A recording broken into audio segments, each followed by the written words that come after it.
Rreth 57.000 euro është shuma që shërbimi spitalor dhe klinik universitar i Kosovës do të detyrohet t'ia paguajë doktorit Gzim Bajrami, për shkak se ju kishte ndërprer kontrata e punës në mënyrë të kundërligjshme. Kështu ka vendosur gjykata themelore e Ferizajt, të cilin vendim e ka vërtetuar edhe gjykata e apelit. Në fund të 2014-s, doktorit Bajrami ju kishte ndërprer kontrata nga pozita e drejtorit të spitalit rajonal të Ferizajt, me arsyetimin se nuk e kishte kaluar provën e performancës, 6 muaj pasi e kishte rifituar pozitën e drejtorit për mandat 3 vjeçar, me mundësi vazhdimi edhe për 3 vitet e ardhshme. Për këtë rast, gjykata ka vendosur që Bajrami të kompensohet për mandatin e parë dhe mandatin e dytë të supozuar, si dhe përsëri të kthehet në vendin e tij të punës si drejtor. Ky vendim nga ekspertët e lëmisë civile po konsiderohet anomali dhe i kundërligjshëm.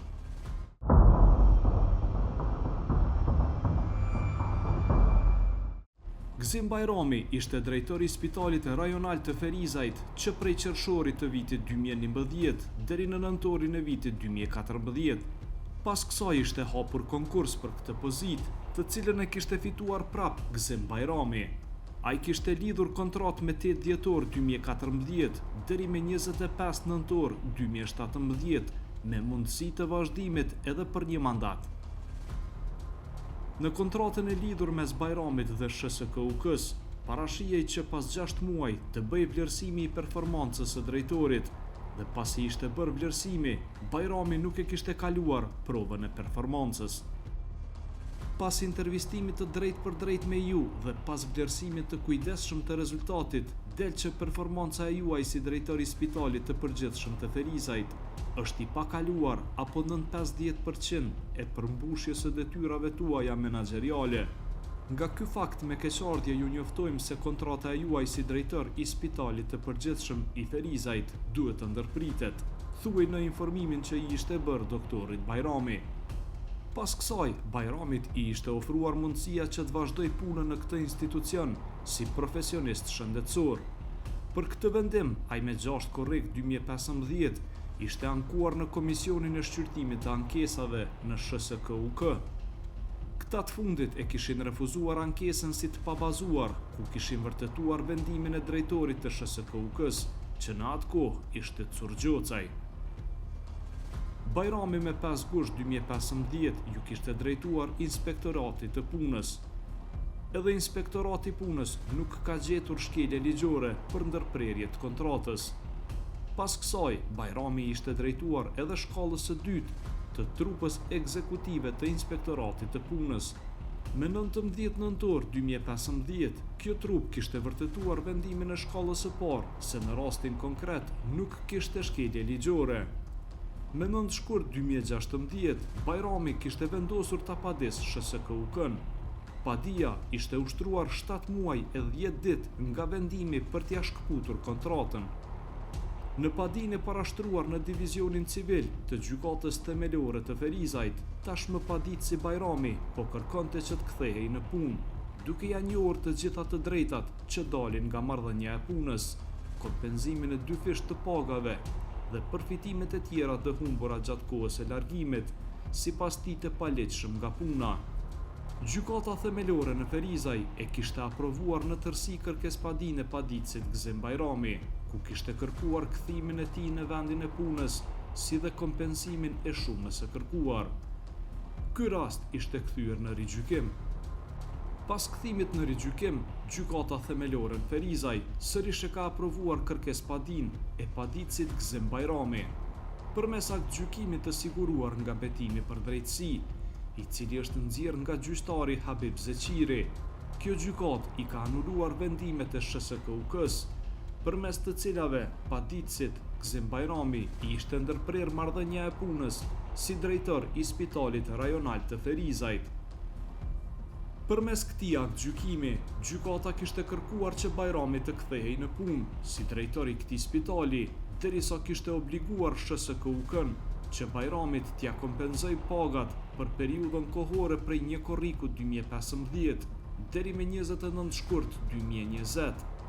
Pra, kjo gjykatë e ka obliguar SHSKUK-n që Bajrami t'ja paguaj pagat për mandatin e parë dhe mandatin e dytë, si dhe ta kthej në punë sërish në pozitën e drejtorit.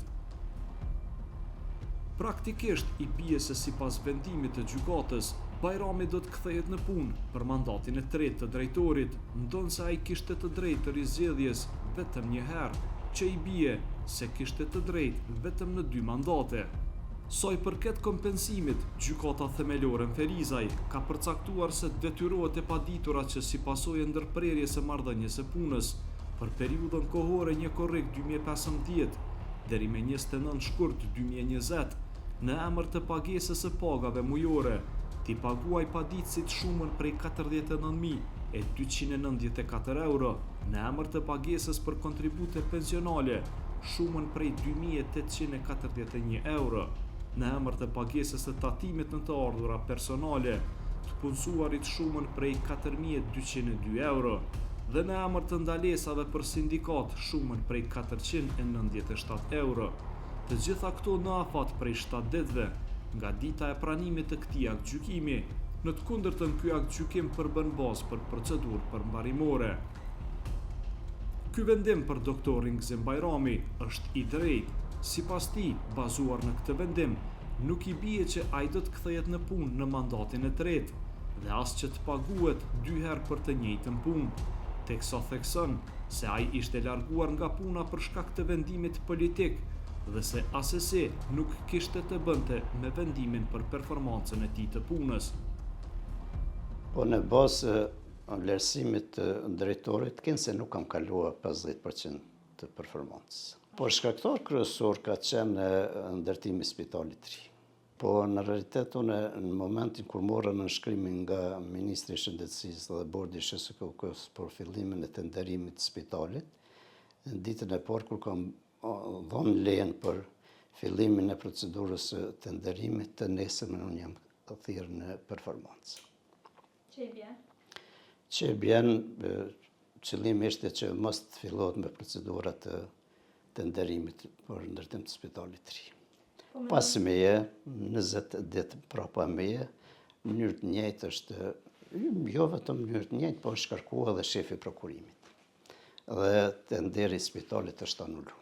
Dhe dihet rrjedhja me teshme se si ka ndodhur deri tash kur ende nuk është finalizuar ndërtimi i spitalit.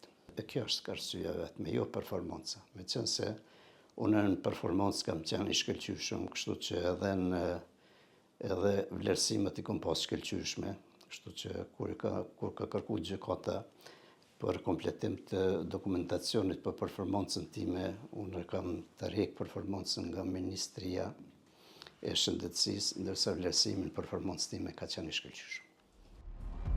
Sipas Bajramit, vendimi i gjykatës për kompenzim për 2 mandate, si dhe kthim në vend të punës, nuk i bie që të jetë mandati i tretë e as që të paguhet 2 herë për të njëjtën punë. Jo, mandati i tretë, i bie vazhdimi i mandatit aty ku kam mbetë, se unë mandatin nuk e kam shfrytzuar të tërën, vetëm 6 muaj. Aty e cek shumë mirë gjykata. Kthim në vend punës bazë kontratës vitit 2014. Kontratën e vitit 2014 e kam 3 me mundësi vazhdimi edhe 1. Nuk i bie kjo mandati i tretë, kur qysh. A i bie që ju i paguani 2 herë për një Nuk i bie që me paguan, me qenë se mu më paguan koha që ka kaluar deri tash. A që shumë në koha? Po, për çdo muaj bëhet pagesa që më është larguar.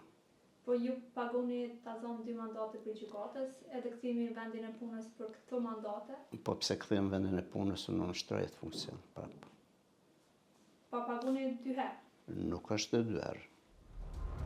Ndaj vendimit të gjykatës themelore të Ferizajt, SHSKUK ishte ankuar në gjykatën e apelit, ku sipas tyre padia ishte parashtruar pas afatit.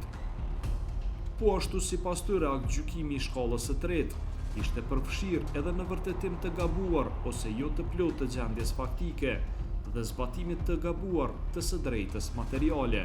Ankesa e SHSKUK-s ishte hudhur poshtë nga gjykata e apelit, e cila ka lënë fuqi vendimin e gjykatës themelore në Ferizaj. Këtë vendim e ka nxjerrë kolegji i gjykatës së apelit i kryesuar nga gjyqtari Nehat Idrizi dhe antarët Burim Shala dhe Bujar Muzaçi. Për dallim nga rastet e tjera, ky rast ishte trajtuar shumë shpejt në gjykatën e apelit, nga nxjerrja e vendimit të shkallës së parë e deri në nxjerrjen e vendimit nga gjykata e apelit, kanë kaluar gjithsej 126 ditë. Shto këtu afatet procedurale, gjykatës së apelit i janë dashur më pak se 4 muaj për ta vendosur këtë rast. Por ky gjykim me këtë efikasitet nuk është standard i gjyqësisë civile në gjykatën e apelit. Në dhjetor të vitit të kaluar, Instituti i Kosovës për Drejtësi kishte publikuar raportin Drejtësia e vonuar në Kosovë. Në këtë raport nënvizohej se nga nxjerrja e vendimit në shkallë të parë e deri tek nxjerrja e vendimit gjyqësor të formës së prerë të gjykatave të divizionit civil u janë nevojitur 1282 ditë, apo 3 vite e gjysmë. Në bazë të monitorimit të Institutit të Kosovës për Drejtësi, të cilën ja bën sistemi gjyqësor, po dhe në bazë të vetë raporteve të Këshillit Gjyqësor të Kosovës, për të përfunduar një rast civil që nga inicimi i tij përmes padisë deri te marrja e një vendimi të plotfuqishëm në gjykatën e apelit, shkojnë zakonisht deri në 1600 ditë, përkatësisht mbi 4 vite. Kështu që nëse kemi një rast i cili është trajtuar nga gjykata e apelit për vetëm 4 muaj, ky nuk është një standard të cilin e ka vënë kjo gjykatë, pasi që kemi raste që zgjasin me vite të tëra të natyrës së njëjtë përkatësisht të marrëdhënieve të punës që trajtohen pranë kësaj gjykate. Gjatë monitorimit tonë në sistemin e drejtësisë nuk është që nuk kemi hasur raste të cilat janë zhvilluar apo janë proceduar në mënyrë të përshpejtuar, sikur rastet të cilën faktikisht e keni hulumtuar. Kemi gjetur raste të cilat prej momentit të parashtimit të padisë e deri kur vendimi është bërë i plotfuqishëm në gjykatën e apelit ka marrë vetëm disa muaj. Por ajo çfarë kemi gjetur në këtë raste ka pasur të bëjë gjithmonë me persona që kanë pasur ndikim në shoqëri apo persona të rëndësishëm, por jo me qytetarë të thjeshtë që kanë parashtruar një padi dhe kanë pritur në radhë për ta përfunduar një rast. Kështu që trajtimi i një rasti për 4 muaj dhe përfundimi i tij në gjykatën e apelit, apo 4 muaj periudhë kohore për të përfunduar në gjykatën e apelit, nuk mund të quhet ndryshe përveç drejtësi selektive apo trajtim selektiv i këtij rasti. Në lidhje me afatet ligjore të ankesave, avokati Florim Shefqeti thotë se nëse ankesa nuk parashtrohet në afat, humb afati ligjor për anulimin e vendimit, por jo edhe i kompensimit. Sipas tij, inicimi i procedurës në Inspektoratin e Punës nuk e mbron humbjen e afatit për parashtrimin e padisë për anulim të vendimit. Ligji i punës ka përcaktuar afate, sepse si ligj material që rregullon marrëdhënien e punës, ai përcakton edhe afate dhe procedura për realizimin e marrëdhënies së punës. Po ashtu, subjektet për të cilët vlen ligji i punës, përveç ligjit të punës, bazë ligjore kanë edhe ligjin për Inspektoratin e Punës, e po ashtu ligjin për konfliktin administrativ, në rastet që kërkohet anulimi i konkursit, apo edhe që gjykohet nga Departamenti për Çështje Administrative, apo edhe kompenzimin e të ardhrave që ata pretendojnë se mund të realizojnë në rastet që dërgohet çështja në Departamentin e Përgjithshëm.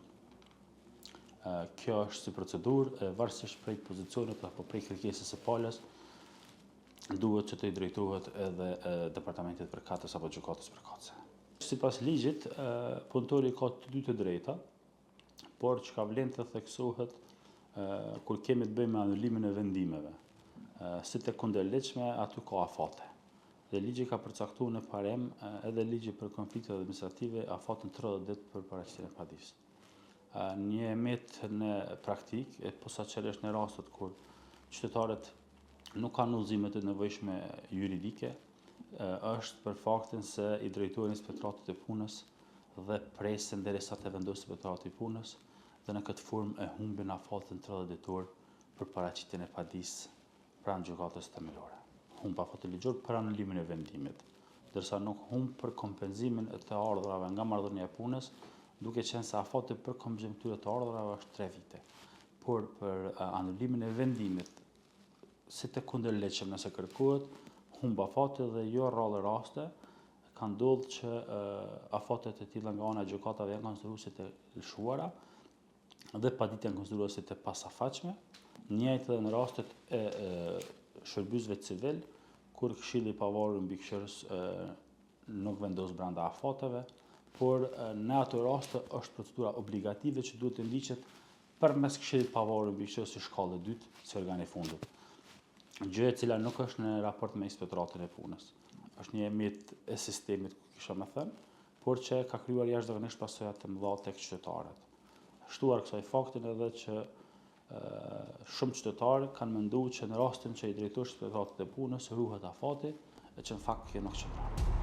Lidhur me afatin ligjor për parashtrimin e padisë, gjykata e apelit ka konstatuar se lidhur me pretendimin e të paditurës për afatshmërinë e padisë së paditësit, gjykata ankimore e përkrah dhe e konsideron si të ditshëm dhe të duhur vendimin e gjykatës së shkallës së parë, pasi që në dispozitat e nenit 79 të ligjit të punës, i cili flet për mbrojtjen e të punësuarit në gjykatë, është përcaktuar se çdo i punësuar, i cili nuk është i kënaqur me vendimin me të cilin mendon se janë shkelur të drejtat e tij, ose nuk merr përgjigje brenda afatit nga neni 78 paragrafi 2 i këtij ligji, në afatin vijues prej 30 ditësh, mund të inicoj kontest punën në gjykatën kompetente.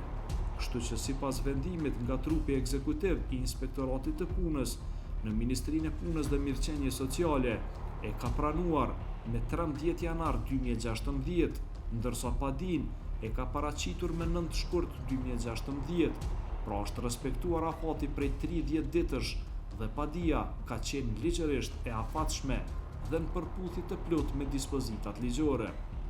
Procedura për mbrojtjen e të drejtës në marrëdhënien e punës i punësuari mund të fillojë dhe të tentojë që ta gjejë përmes punëdhënësit. Ligji parashet që i punësuari mund të bëjë kërkesë ndaj punëdhënësit kundër vendimit me të cilin është mohuar një e drejtë nga marrëdhënia e punës. Por kjo afat, pastaj i punëdhënësi ka afat prej 15 ditësh që të përgjigjet apo të merr vendim në këtë kërkesë. Kurse afati për t'u drejtuar gjykatës, ai mund të inicon prej momentit të cilin është marrur vendimi me të cilin i është mohuar një drejt nga marrëdhënia e punës, por jo më vonë se 30 ditë.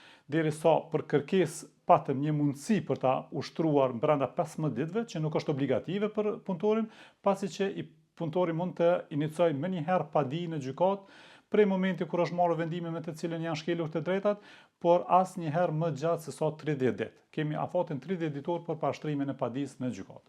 Ligji i punës përcakton sakt se mbrojtja e të drejtave nga marrëdhënia e punës, sidomos për të drejtat kryesore që janë kthimi në vendin e punës, pastaj kompenzimi nga vendime të kundërlidhshme që ka marrë punëdhënësi, mund të realizohen vetëm në procedurë gjyqësore përmes inicimit të padisë dhe jo përmes institucioneve tjera.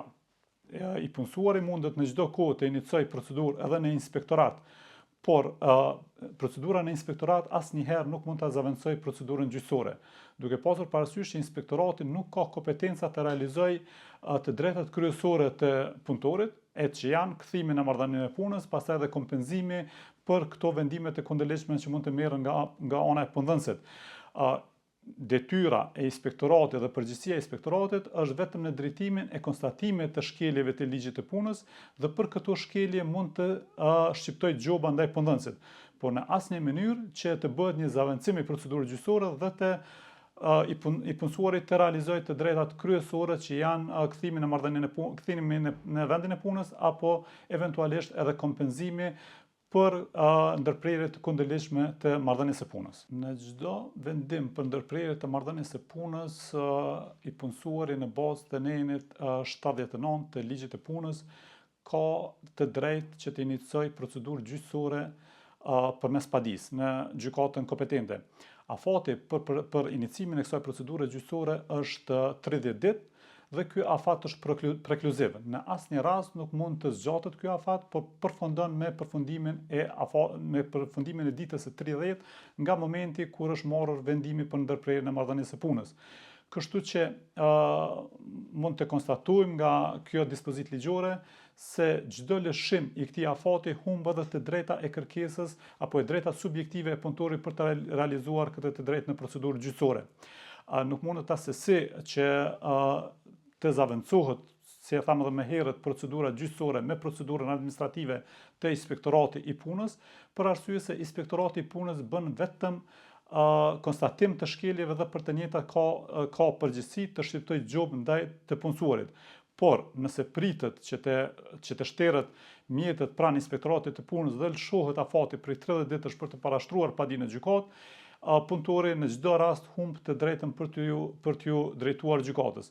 Dhe në rastin konkret, të cilin ju e keni hulumtuar, nga dispozita ligjore është e përcaktuar saktë se i njëjti ka ushtruar padi të pasafatshme, kështu që gjyqtari, qysh në shqyrtimin paraprak të padisë, është dashur ta konstatoj këtë fakt dhe është dashur që konform nenit 371 të ligjit të procedurës kontestimore, të njëjtën ta hudh si të pasafatshme, duke konstatuar që afati ligjor për 30 ditësh nga momenti i marrjes së një vendimi me të cilin është cënuar drejta e punës, ka kaluar.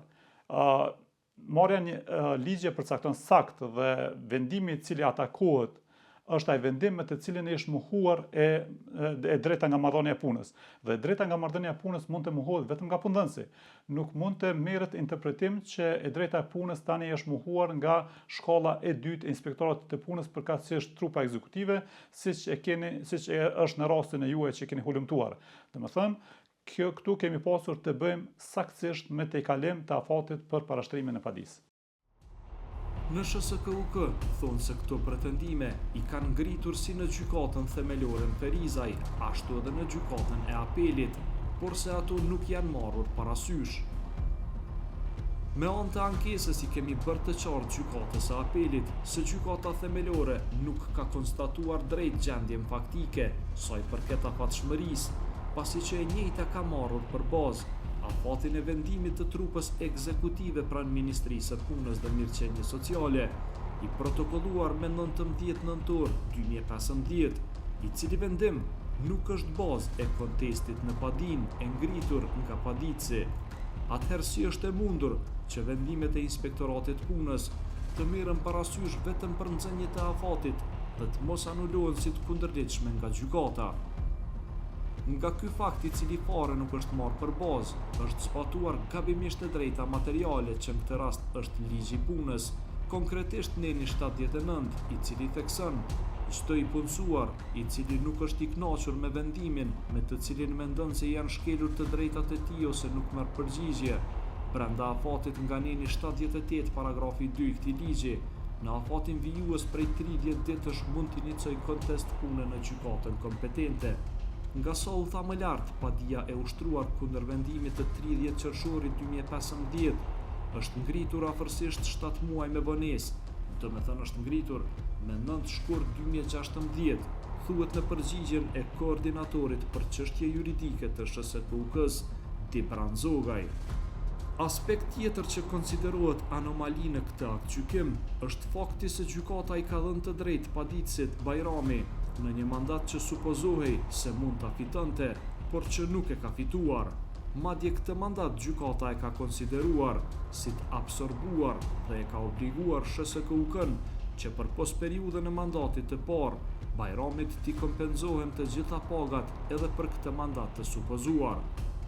Pasi e konsideron si të kundërligjshëm vendimin për ndërprerjen e kontratës së punës së Gzim Bajramit në cilësi të drejtorit të Spitalit Rajonal të Ferizajt, gjykata themelore në Ferizaj konstaton se sa i përket kthimit të paditësit në vendin e tij të punës, gjykata me kujdes të veçantë ka analizuar kontratën për punë, të caktuar të nënshkruar në mes të palëve me 25 nëntor 2014, e që sipas asaj kontrate, përveç të tjerash, është parapar edhe kozgjatja e kontratës, respektivisht kozgjatja e kontratës është parapar të jetë 3 vjeçare me mundësi vazhdimi edhe për një mandat.